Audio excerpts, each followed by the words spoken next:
We will now consider log number 6454R1 by Ms. Goodlander. For what purpose does the gentlelady from New Hampshire seek recognition? Mr. Chairman, I have an amendment at the desk. Will the clerk please distribute the amendment? Without objection, reading of the amendments dispensed with. The chair now recognizes the gentlelady for the purpose of explaining her amendment. Thank you, Mr. Chairman. I am offering this bipartisan amendment for a very straightforward reason: to vindicate a principle that is so common sense and deeply American, that in this country, our service members need to have the tools and the ability to fix and maintain the equipment they rely on to accomplish their important missions. For decades, our service members have been forced to rely on a deeply broken system, a status quo that has made repairing equipment on the battlefield, sometimes the most basic equipment, impossible. It has threatened our readiness. It has cost American taxpayers billions of dollars. And for this reason, we have seen every service secretary that has come before this committee support our amendment and our effort to try to codify the right to repair and to fix this broken status quo system.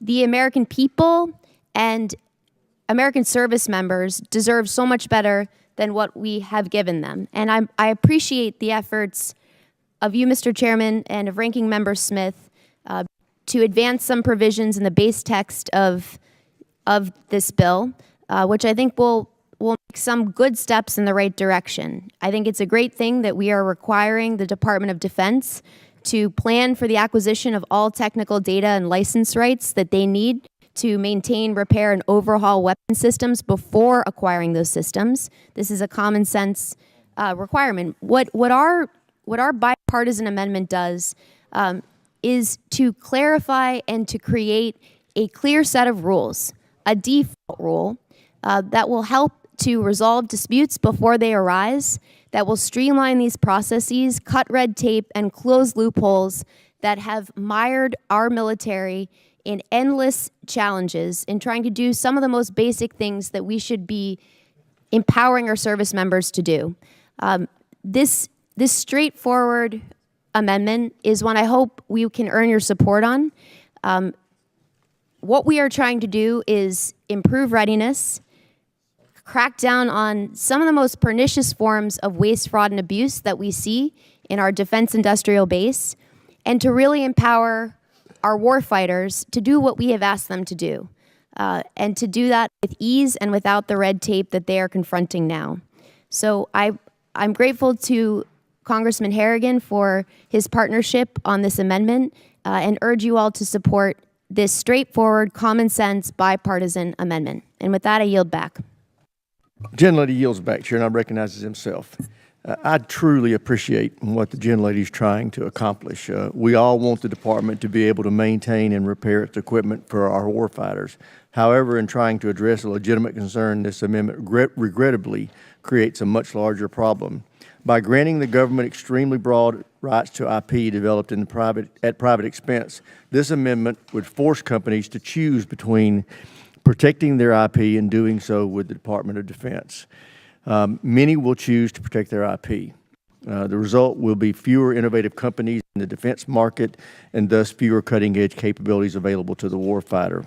Also, those companies that do continue to work with the department will charge more to account for the loss of their IP, reducing the department's buying power. For these reasons, we've heard strong opposition to the amendment from AIA, NDAA, the National Association of Manufacturers, the U.S. Chamber of Commerce, the Association of Equipment Manufacturers, and too many others.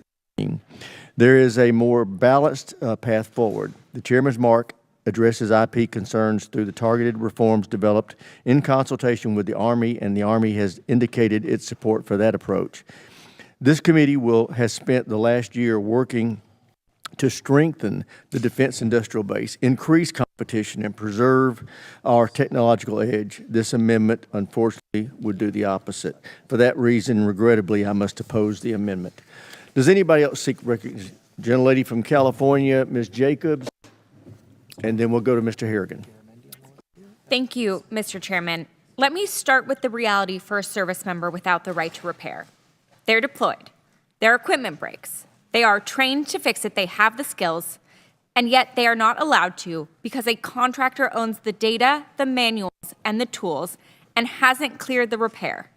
So they wait. They wait for us to fly contractors out to ships at sea for simple fixes. They wait for us to ship engines from Japan back to the United States, which takes months. The Air Force has paid $900 a page for a contractor's maintenance manuals. And in the worst case, this costs people's lives. Pogo identified a retired Army Master Sergeant, Wesley Reed, who was in Afghanistan with a CT scanner used to find internal bleeding in wounded soldiers. It broke. He was trained to fix it. He called the manufacturer for the part, and the manufacturer wouldn't deliver it, while soldiers' lives hung on that machine. Marines on a training exercise have been made to choose between voiding a warranty to fix their own gear or flagging it broken and standing down. This is what no right to repair means. Readiness degraded, money wasted, and sometimes lives on the line. Now, I know you're going to hear from industry. I'm not going to stand here and pretend I can out-argue a contractor's lawyer on the 5 points of intellectual property, but I don't need to, because the people who actually run this military have already told us what they need. You'll hear the department already has all the authority it needs. If that were true, the Secretary of the Army would not have sat in front of this committee and told us he cannot sign contracts to get it. Current law only reaches major weapon systems, and it lays out the software modern equipment runs on. It's 2026. The software is the weapon. You'll hear we're seizing their intellectual property. We're not. We're paying a fair price to fix equipment we already bought. The Army Secretary said it plainly. The Pentagon doesn't want to take the data, it wants to buy it. Every trade secret protection stays exactly where it is, and when the GAO went looking for a single case where the government compromised a contractor's IP, it couldn't find one. And we offered an alternative, the Ombudsman in the Chairman's Mark, Section 842. Straight about what that is. It's the version the contractors are comfortable with. It adds language that lets a company tie the department in knots by claiming almost anything that's a trade secret. That is not a right to repair. That is a loophole with a help desk. Here is what should settle it. The Navy Secretary calls himself a huge supporter. The Army Secretary is rewriting contracts to get this. The Air Force Secretary calls this a strategic priority. Secretary Hegseth ordered the Army to pursue it. This is not partisan. The only people standing in the way are the contractors and the lobbyists they pay, and on this bill, they are paying quite a lot. The people who fix this equipment and the people who lead them have told us what they need, and it's our job to listen. I urge our colleagues to vote yes. Gentlelady yields back. Chair now recognizes the gentleman from North Carolina, Mr. Harrigan. Thank you, Mr. Chairman, and I rise in strong support of the Goodlander amendment. Right to repair, unfortunately, has become a national security issue for our country. And although I have great respect for the chairman and the ranking member and the ideas that are being exchanged on this dais, we have planes that cannot fly. We have ships that cannot sail. We have vehicles that cannot drive and tanks that cannot crawl. And in some of our services, that number is approaching 50% of our force. It is a genuine readiness issue. And the core of this problem is surrounding really poorly negotiated contracts from the department over many, many decades. We heard today, and what we're trying to do in this bill within the defense industrial base is recognize that it's in trouble. Give it an injection of capital because it is incapable of scale and speed. Mr. Chairman, you said that today. And for the ranking member, we have to innovate at scale at a more affordable rate. I agree wholeheartedly with both of those statements and believe in what we're doing. But if we inject over $250 billion more without changing the way that we contract, we are not setting the Department of War up for success. We are not doing right by the American taxpayer.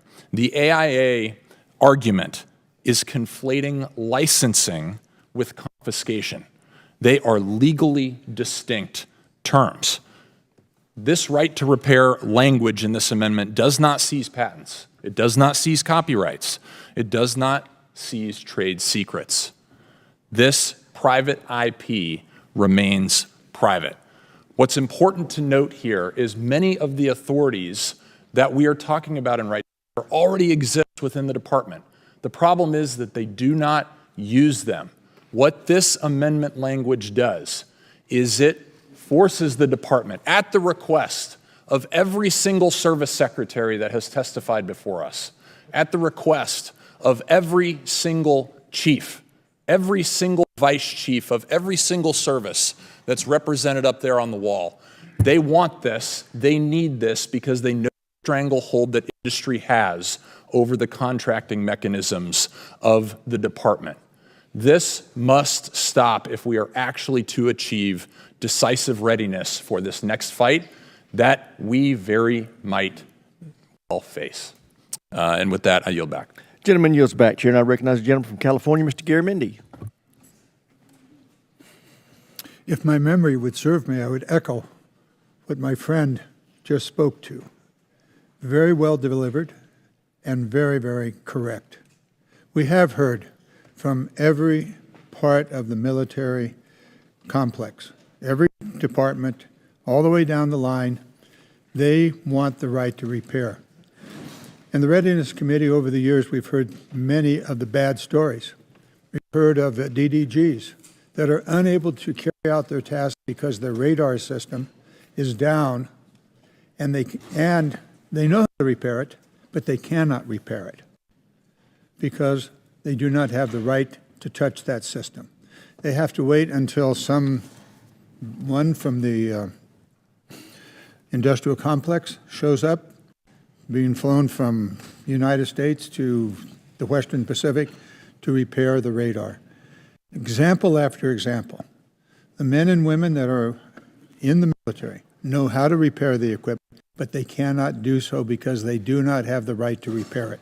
A lot of discussion has gone on here.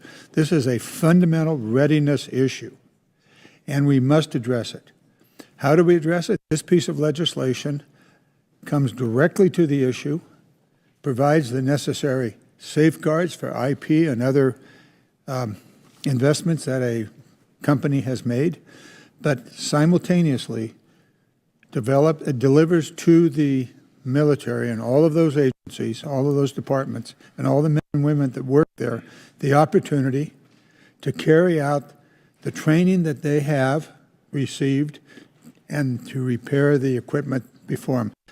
It may be an aircraft, maybe an aircraft carrier. It may be a submarine. It may be a tank. It may be any number of things. It may be an automatic weapon. But right now, the right to repair does not exist. We need to open that door. This legislation does that. It is imperative that we move forward on this issue. Ms. Goodlander's legislation provides us the opportunity to do that. I would strongly, if you care anything about the readiness of our military and all of its various functions, that they have the right to repair. This legislation would provide it, and I would ask for an aye vote when it comes to that. Mr. Chairman, I yield back. Gentleman yields back, Chair, and I recognize Mr. DeLuzio. Thank you, Mr. Chairman. I, too, support the Goodlander amendment. I commend Ms. Goodlander and Mr. Harrigan for their work here to, frankly, get the right to repair for our troops to fix their own stuff. We know from the GAO that's looked at this that having a right to repair for our troops could save the public billions of dollars. And Mr. Harrigan is absolutely right to talk about the service chiefs, the service secretaries uniformly coming in front of us, imploring us in this committee to get the right to repair for our troops. And this is not just a House effort. There is a Senate effort that is bipartisan as well. Senators Sheehy and Warren and others have similarly pushed on the Armed Services Committee there for inclusion of strong right to repair language. I think this language reflects the seriousness of the bipartisan bicameral work. And I urge the other members of the committee to support the amendment. I yield back, Mr. Chairman. Gentleman yields back. Chair now recognizes the gentleman from Minnesota, Mr. Finstead. Thank you, Chairman Rogers. I want to speak in opposition to this amendment. I just want to make sure that my colleagues on both sides of the aisle realize that this amendment would undo all of the progress that we've made over the last few NDAA cycles to revitalize the defense industrial base and bring new companies into the fold. I represent a district that has a lot of mom and pops that are getting involved in the defense industrial base, and this amendment would be a big obstacle and hurdle for them to really engage further. This will drive commercial companies out of the defense industrial base because they'll no longer be competitive in the commercial market if they give up the rights to their IP.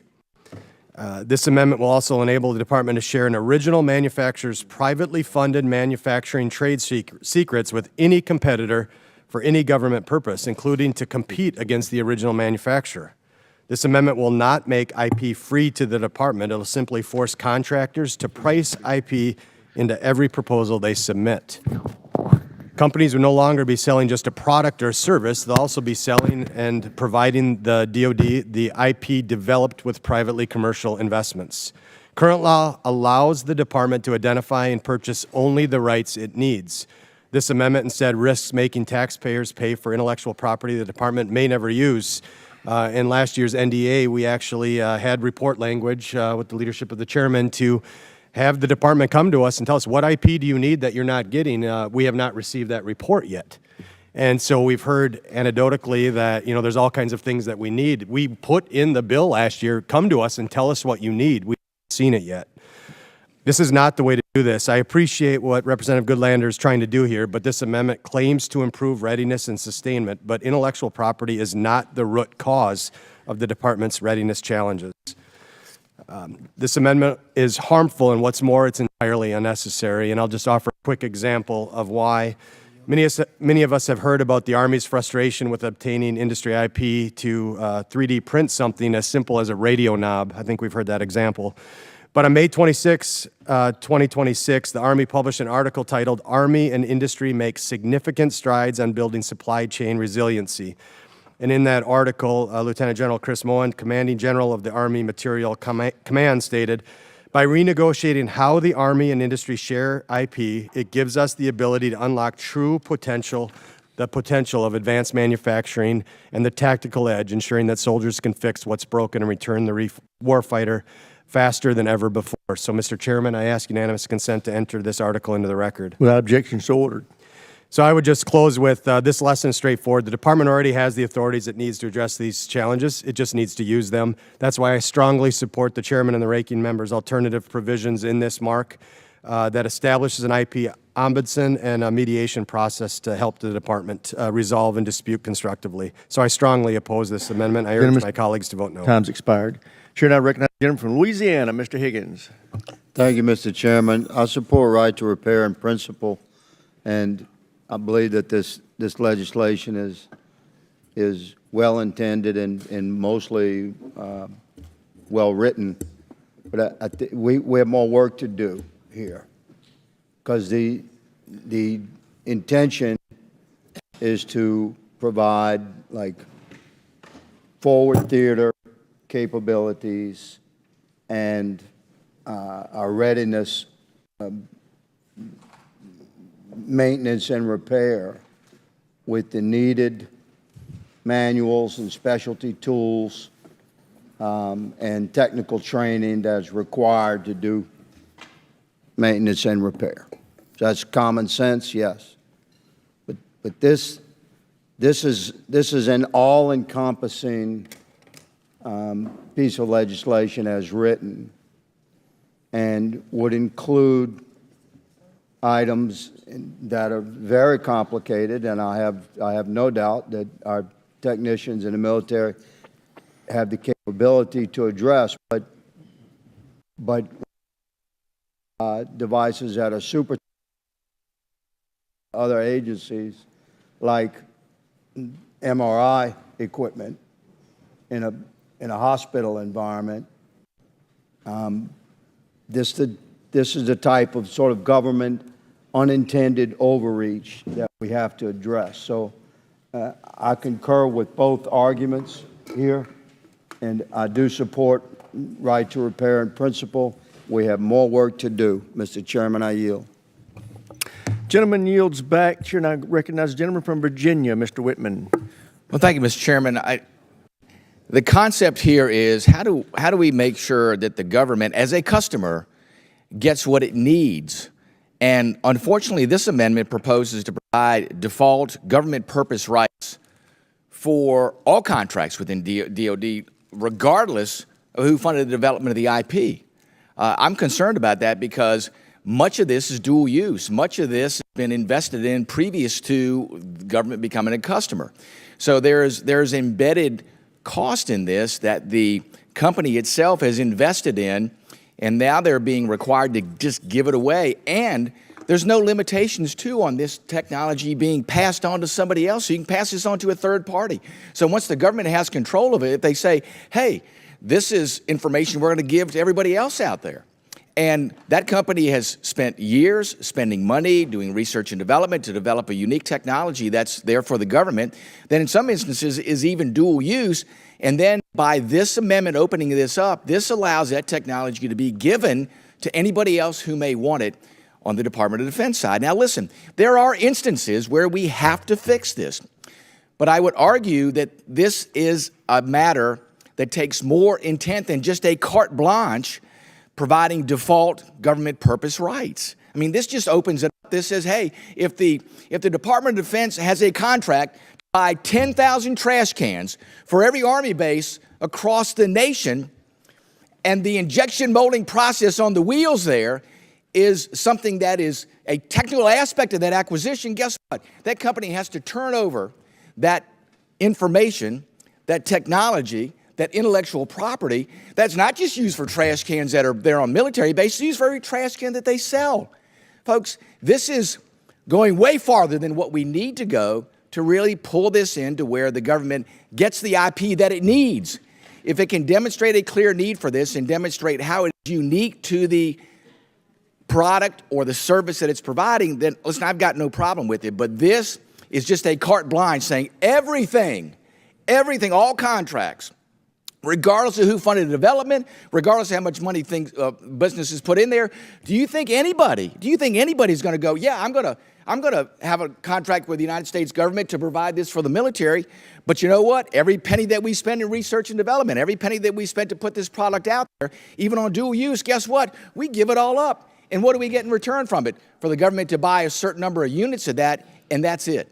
So I think that we have to go back and really sharpen our pencil on this and find a way to do this. And listen, many of these issues have been worked out. I'll give a great example. The last tranche of F-18s and what F-18 was doing and how it was finished and that production line, they went through a couple of years with Boeing to figure out how are we going to finish this up with the IP. Chair now recognizes those things have to happen. Another fine gentleman from Virginia, Mr. McGuire. Thank you, Mr. Chairman. I'd like to start by saying I concur with Representative Whitman and the comments from Representative Higgins. However, I want to yield the balance of my time to my friend and fellow Special Ops veteran, Pat Harrigan. Thank you to my colleague from Virginia, and I very much appreciate all of my colleagues' vibrant debate on this topic.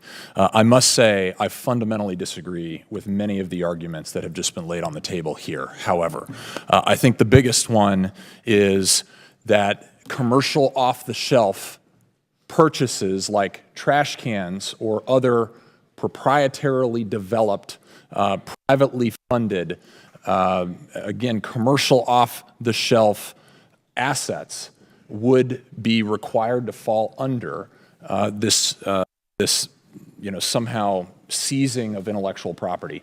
That's not true. Very specifically, this carves out commercial off-the-shelf items. There is also a Secretary of Defense level out for this. What we are trying to say through this amendment process is that we want the structure of all contracts that the department enters into to be structured differently. And if, for whatever reason, something needs to depart from that, we want it to nest at the Secretary of War's level. He needs to deal with that personally. It is still possible. What we do not want is we do not want a commercial company that manufactures a front-end loader and simply paints it green to sell to the Army or to the Marine Corps to fall under this. There is a specific carve-out for commercial off-the-shelf items. Second, the passing of intellectual property to a third party. That's only after something fails and it's adjudicated through an already administered process. We are not, this amendment is not a 600-page amendment full of new ideas. It's a 3-page amendment that forces the department to use existing authorities that it has in a very prescriptive way to deal with these problems with the industrial base when it fails to conform to its sustainment obligations. The purpose of this is to make sure that we actually have equipment that works in the department. Right now, we do not. And if we spend $250 billion more this year, and we do not add in these additional contractual baseline requirements to fundamentally change the way that we are acquiring hardware for the department, we are going to continue to have the same problems and the same mess multiplied by $250 billion. I yield back. Thank you. Does the gentleman from Virginia yield the balance of his time? He does. Chair now recognizes the ranking member. Well, thank you, Mr. Chairman. I think this has been probably our best debate of the day. I think this is a really important issue that has been argued intelligently. And look, we have made progress in terms of the IP problems. And part of what drives this is the bad old days, basically the first part of the 21st century, when vendor lock was everywhere. IP was a major, major problem. Industry took complete advantage of defense contractors who negotiated horrific deals and wound up locking us into things that caused massive increases in costs. And also, because there was no competition, they didn't produce it. Basically, they'd give us an inferior product, and then the only consequence was they got paid more to fix it. All right? And they took advantage of that. Industry has only themselves to blame for the fact that we're having this debate by leveraging all of that. I think it's also worth noting that IP is important, all right? And I do understand private industry, they're very twitchy about this, and for understandable reasons. That's their secret sauce. This is what they developed. If all of a sudden it goes away, they're gone. So they are always very cautious about letting it go, and they should be. And we should be cautious about that because we need industry to develop these new technologies. And if we tell them, if you develop a really good technology, then we're going to want it so bad that we're just going to steal it, they're going to stop developing it. But this amendment does not, as one of the previous speakers said, strip IP rights. It does not do that. If it did that, I wouldn't even consider supporting it. It takes a very narrow approach. More narrow than in the past. It's prospective, doesn't get into past contracts.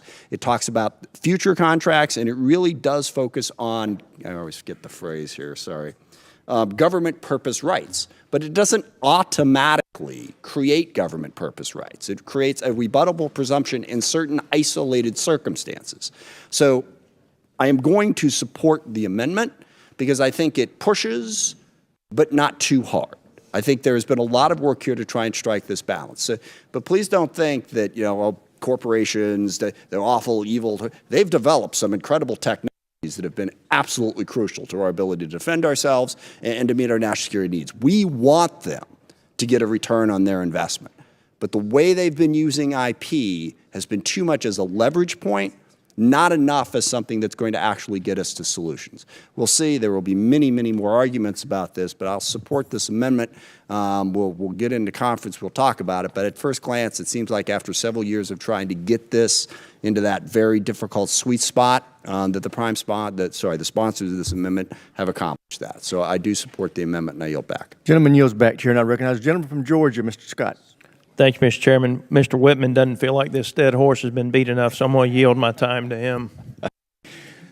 I'd like to thank the gentleman from Georgia. I think it's been beaten pretty much to death. It is. Well, I just want to add one more thing to it. Mr. Chairman, I want to add one more thing to it. I want to go to what you pointed out that this NDAA is all about, and that is growing the industrial base. Growing those small and medium-sized companies that are the innovators, the creators that want to get into the defense business. And when I talk to them about this and they give me their concerns and they say, Rob, we're the innovators and creators, we're not certain we want to get into business anymore because if we're going to have to give up our IP, this magic sauce that we have created, we're not certain that that's a place where we want to go. And we've been struggling to try to get them into this space, and we've had some success.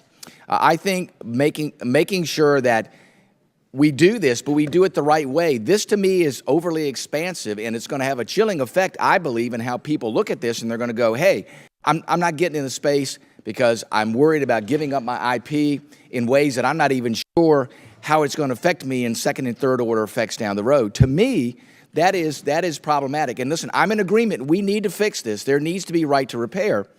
But I think that we need to make sure that we look at this very carefully and get the details of this right. Because if we don't, all the things we've tried to accomplish with acquisition reform and growing the industrial base, growing the defense industrial base is going to go right out the window. I yield back. Mr. Chairman. Yields back his time. Now we recognize the gentlelady from Washington, Ms. Strickland. Thank you. I'm not going to beat this dead horse myself, but I am going to yield the balance of my time to Ms. Goodlander. Thank you so much. I'll be very brief. Just first, I would love for everyone on the committee to see a letter we received signed by more than 330 small businesses from every corner of this country who support this provision, because this is going to create competition and a level playing field that's actually going to strengthen our defense industrial base and the small businesses we urgently need to be a part of it. The second point I make is just it's been suggested that this is somehow going to be a seizure of IP, a surrender of IP. I want to be very clear that what this amendment does is to create a clear default rule, a rebuttable presumption that, frankly, is pretty easily rebutted. Government purpose rights are not written in stone.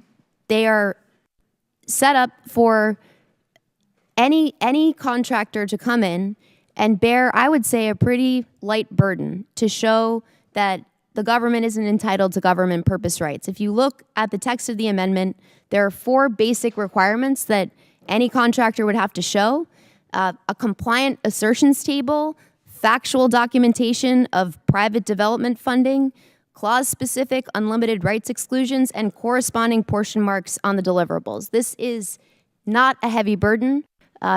It creates the level playing field and a streamlined process. It's not going to get us mired in. And so with that, I just hope everyone will take a look at the text of this amendment. It was carefully crafted, and I urge you all to support it. With that, I yield back.